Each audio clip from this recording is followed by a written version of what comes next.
హల్లెలూయా! దేవునికి స్తోత్రం. మీకందరికీ కూడా నా యొక్క శుభాభివందనాలు తెలియజేస్తున్నాను. ప్రియ దేవుని సంగమా, ఈరోజు దేవుని యొక్క వాక్యము ధ్యానించుకుందాము. ఎఫెసీయులకు రాసిన పత్రిక 5వ అధ్యాయము 5వ వాక్యము. అపోస్తలుడైన పౌలు ఎఫెసీయులకు రాసిన పత్రిక 5వ అధ్యాయము 5వ వాక్యము. వ్యభిచారి అయినను అపవిత్రుడైనను విగ్రహారాధికుడైయున్న లోబి అయినను క్రీస్తు యొక్కయు దేవుని యొక్కయు రాజ్యమునకు హక్కుదారుడు కాడను సంగతి మీకు నిశ్చయముగా తెలియను. హల్లెలూయా! దేవునికి స్తోత్రం. దేవుని సంగమా, యేసయ్యను సొంత రక్షకుడుగా అంగీకరించడము, మారు మనసు పొంది బాప్తిసం తీసుకోవడము, ఇవన్నీ కూడా మనం ఇక్కడ చేసి ఈ రక్షణ, మారు మనసు, బాప్తిస్మము పొందుకొని ఆ దేవుని రాజ్యంనకు వారసులం కావాలనే ఉద్దేశమే. ఇక్కడ ప్రతిష్టలో బ్రతకడము, ఇక్కడ పవిత్రంగా బ్రతకడము, ఇక్కడ దేవునికి ఇష్టకరంగా బ్రతకడము, దేవునికి ఇష్టం లేనివి వదిలేసి బ్రతకడము, ఒక ప్రత్యేకంగా ఈ లోక సంబంధమైన వాటికి వేరుగా బ్రతికి ఆ దేవుని యొక్క పరలోక రాజ్యంనకు వారసులం కావాలి, హక్కుదారులం కావాలన్నదే ముఖ్యమైన లక్ష్యం. క్రైస్తవుల యొక్క లక్ష్యము ఏమిటి అంటే, క్రైస్తవుల యొక్క ఆశయం ఏమిటి, ఉద్దేశం ఏమిటి, అసలు క్రీస్తును అంగీకరించి క్రీస్తు మార్గంలో నడవడానికి ముఖ్య లక్ష్యము ఏమిటి అంటే, ఈ యొక్క పరలోక రాజ్యం చేరాలి, నరకం నుండి తప్పించబడాలి అన్న ఉద్దేశంతోనే క్రీస్తును అంగీకరించాలి. ఇంకా మిగతా దేని విషయాల్లో నువ్వు లోక సంబంధంగా మేలులు పొందినా, దేవుడు మేలు చేస్తాడు, మళ్ళీ మేలు చేయడానికి కాదు, అద్భుతాలు చేస్తాడు, అద్భుతాలు చేయడానికి కాదు, నువ్వు నమ్మిన దాన్ని బట్టించి నువ్వు దేవుని నుండి పొందుకోవచ్చు. కానీ అవి కొరింథీ పత్రికలో పౌలు గారు అంటారు, ఈ జీవితకాలం మట్టుకే నువ్వు క్రీస్తు పైన నిరీక్షణ కలిగి ఉంటే నీ నీ ఇంకా వేస్ట్ అంటాడనమాట. ఈ జీవితకాలం మట్టుకు కాదు నీ నిరీక్షణ, పరలోక రాజ్యం చేరడానికే నీ నిరీక్షణ. కనుక అక్కడికి హక్కుదారులు కావాలి అంటే నీ బ్రతుకులో ఉండకూడని లక్షణాలు ఏంటివని ఇక్కడ పౌలు గారు చెప్తున్నారంటే, వ్యభిచారము, అపవిత్రత, విగ్రహారాధన, లోబి, పిసినారితనం, ఇవి క్రీస్తు యొక్కయు దేవుని యొక్కయు రాజ్యమునకు హక్కుదారుడవు కాడను సంగతి మీకు తెలుసు. ప్రియ దేవుని బిడ్డలారా, మీకు తెలుసా? వ్యభిచారం అంటే ఆత్మీయ వ్యభిచారం కూడా ఉంది. దేవుడికి ఇవ్వాల్సిన మొదటి స్థానం నీ హృదయములో, నీ జీవితములో ఇవ్వకుండా దేనికి నువ్వు మొదటి స్థానం ఇస్తావో అదే నీకు విగ్రహం అవుతుంది. ఆ విగ్రహము నీ జీవితంలో ఉన్నంత వరకు నువ్వు వ్యభిచారం చేస్తున్నట్లే. వ్యక్తి కావచ్చు, డబ్బు కావచ్చు, ఇంకా ఏదైనా కావచ్చు అన్నమాట. నిజమైన ఐడల్ కూడా ఉండొచ్చు.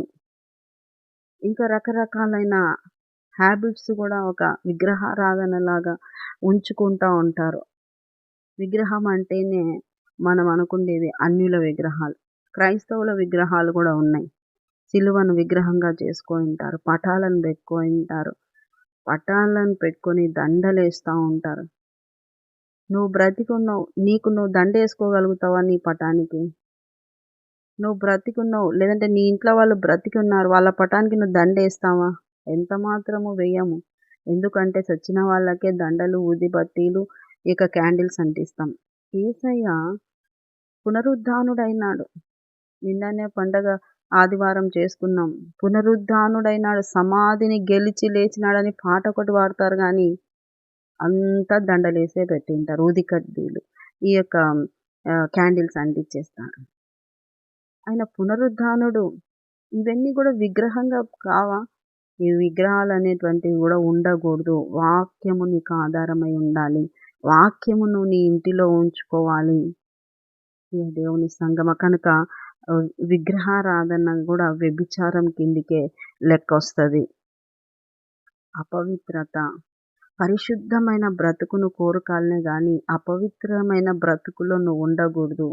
నీ యొక్క ఆత్మను ఏదైతే అపవిత్రపరుస్తాయో ఆ లక్షణాలన్నీ గూడా నువ్వు తీసివేసేసుకోవాలా. ఆ పైన చూసినట్లయితే చూడండి, మీలో జారత్వమే గాని మీ వి మీ మీలో జారత్వమే గాని, ఏ విధమైన అపవిత్రతయే గాని, లోభత్వమే గాని వీటి పేరైనను ఎత్తకూడదు. ఇదే పరిశుద్ధులకు తగినది. ఎఫెసీయులకు రాసిన పత్రిక 5:3 మనం చదివినాం ఇప్పుడు. జారత్వము, అపవిత్రత, లోభత్వమే గాని పేరు కూడా ఎత్తకూడదంట. ఇది పరిశుద్ధులకు తగినది. పరిశుద్ధ బ్రతుకు నీలో ఉంటే నువ్వు మాట్లాడే మాటలు కూడా ఏవి మాట్లాడాలా, ఏవి మాట్లాడకూడదని రాయించబడి ఉంది. దేవునికి స్తోత్రం. మరి 4వ వచనం నుండి మనం చదివితే, కృతజ్ఞతా వచనమే మీరు ఉచ్చరింపవలెను గాని బూతులైనను, సరసోక్తులైనను, పోకిరి మాటలైనను ఉచ్చరింపకూడదు.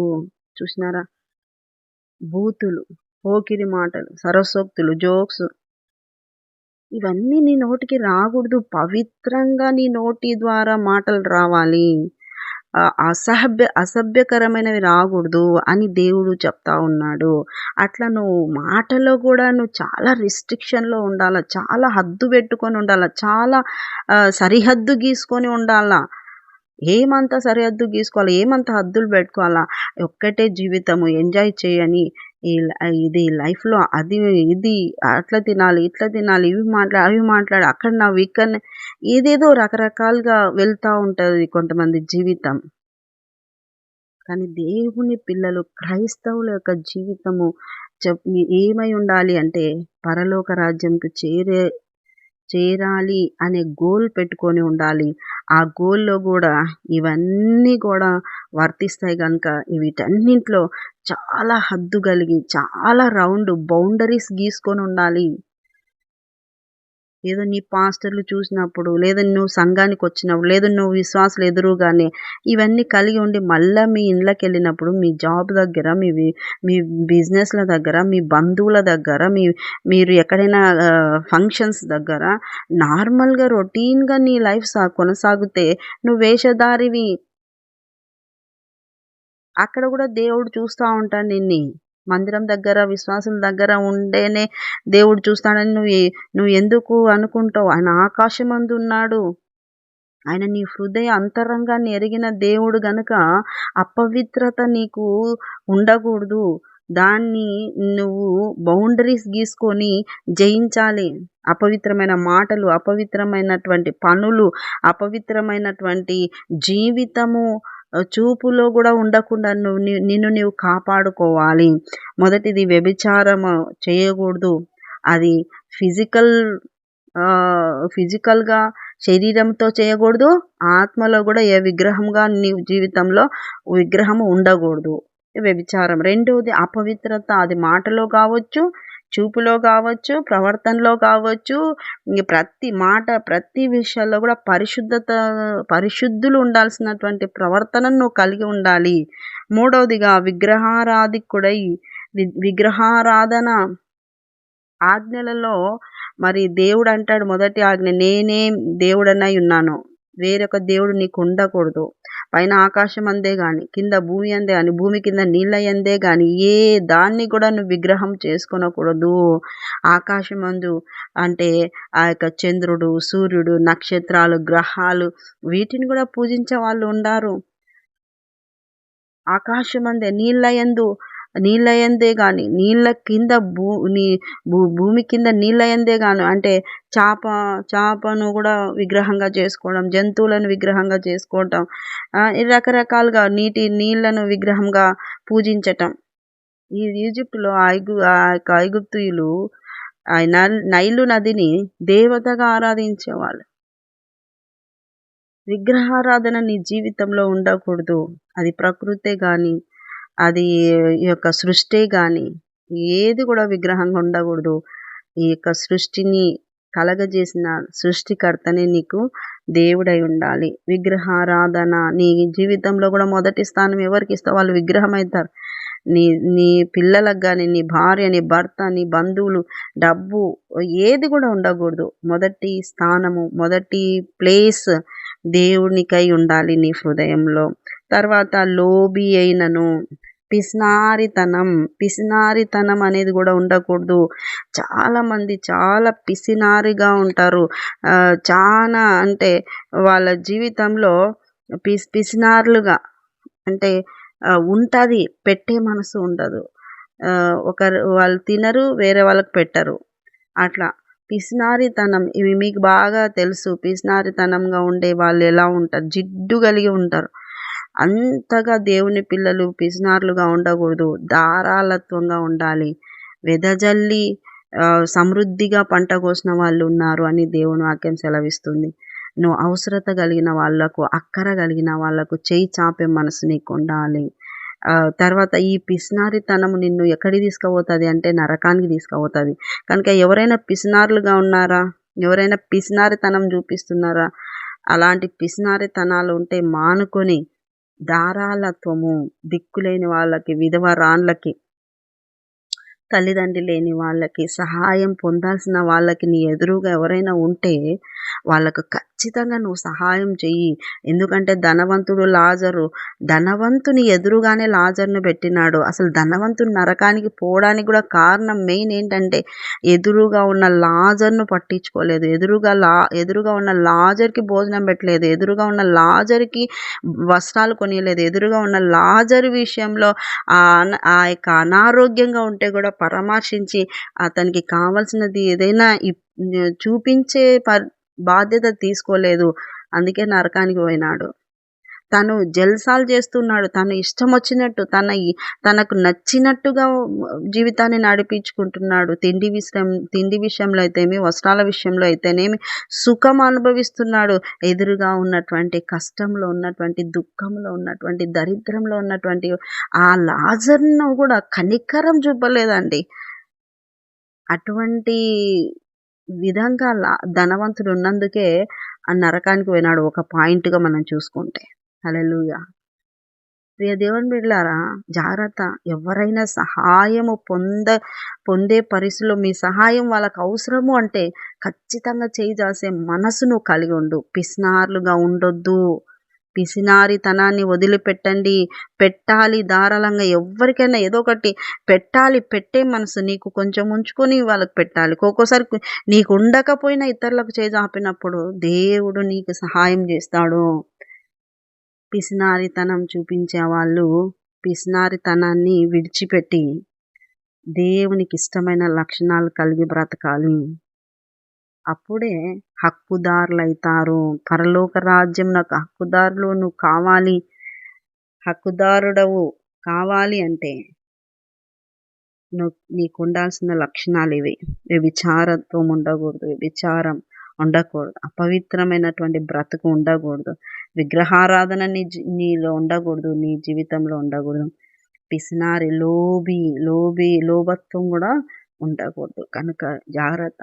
నువ్వు పరలోక రాజ్యం హక్కుదారులుగా ఉండాలి అంటే నువ్వు ధారాళమైన మనసు, పవిత్రమైన మనసు, పరిశుద్ధమైన మనసు, దేవుడికే నీ జీవితము సమర్పించుకొని దేవునికి లోబడి దేవుని ప్రేమను పొందుకొని అపవిత్రమైనదంతా నీ జీవితంలో తొలగించుకొని, వేషధారణ తొలగించుకొని, వ్యభిచార దురాత్మలను కొట్టేసుకొని దేవునికే నీ జీవితము సమర్పించుకొని బ్రతికినట్లయితే నువ్వు పరలోక రాజ్య హక్కుదారుడవైతావు. కనుక ఈ వాక్యాన్ని ఇంకా పదే పదే చదువుకోండి, పైన కింద. జాగ్రత్త కలిగి ఉండండి. లోకంలో ఆశీర్వాదాలు ఇవన్నీ వస్తాయి, పోతాయి. ఆరోగ్యం వస్తుంది, పోతా ఉంది. ఏదైనా వచ్చిపోయేది. 100 సంవత్సరాలు బతికితే ఆ 100 సంవత్సరాల్లో ఫిజికల్గా బలహీనతలు వస్తుంటాయి, పోతుంటాయి, కష్టాలు. కానీ మన పరలోక రాజ్య వారసులము, హక్కుదారులం కావాలంటే బ్రతుకులో విడిచిపెట్టాల్సినవి విడిచిపెట్టి దేవుని చేయి పట్టుకొని కొంచెం ఇబ్బంది అయినా, కొంచెం ఈ కష్టమైనా, కొంచెము లోటు అయినా కూడా ముందుకే కొనసాగండి. పై వాటి విషయంలోనే ఆలోచించండి. అప్పుడు మీరు దేవుని యొక్క పిల్లలుగా, హక్కుదారులు అవుతారు. అట్టి కృప మీకు అందరికీ కలుగునుగాక. ఆమేన్, ఆమేన్, ఆమేన్. చిన్న ప్రార్థన చేసుకుందాం. సర్వోన్నతుడా, మహోన్నతుడా, మహాగణుడా, నిత్యుడా, జీవాధిపతి, నీకు వందనాలు. ఇచ్చిన వాక్యాన్ని బట్టి నీకు స్తోత్రాలు. అవును ప్రభువా, పరలోక వారసులు కావాలని ఆయన క్రీస్తును నిన్ను నమ్ముకున్నారు. అయ్యా, విడిచిపెట్టాల్సినవి విడిచిపెట్టకుండా నైనా వారు నైనా నిన్ను వెంబడిస్తున్నారేమో వింటున్న వాళ్ళు. విడిచిపెట్టాల్సినవి విడిచిపెట్టి సంపూర్ణంగా నీకు సమర్పించుకొని నిన్ను వెంబడిస్తూ పరలోక రాజ్య హక్కుదారులు అయ్యే కృపతో నింపమని, విన్న వారినందరినీ దీవించమని, ఏ అవసరతలు ఉన్నాయో తీర్చమని ప్రార్థిస్తున్నాను. ఆరోగ్యాలు దయచేయమని ప్రార్థిస్తున్నాను. ఎవరైతే కన్నీరు కారుస్తున్నారో పిల్లల విషయమైతే, వివాహాల విషయమైతేమి, ఉద్యోగాల విషయమైతే సహాయము దయచేయమని ప్రార్థిస్తూ యేసు పరిశుద్ధ నామములో అడుగుతున్నాం మా తండ్రి. ఆమేన్, ఆమేన్.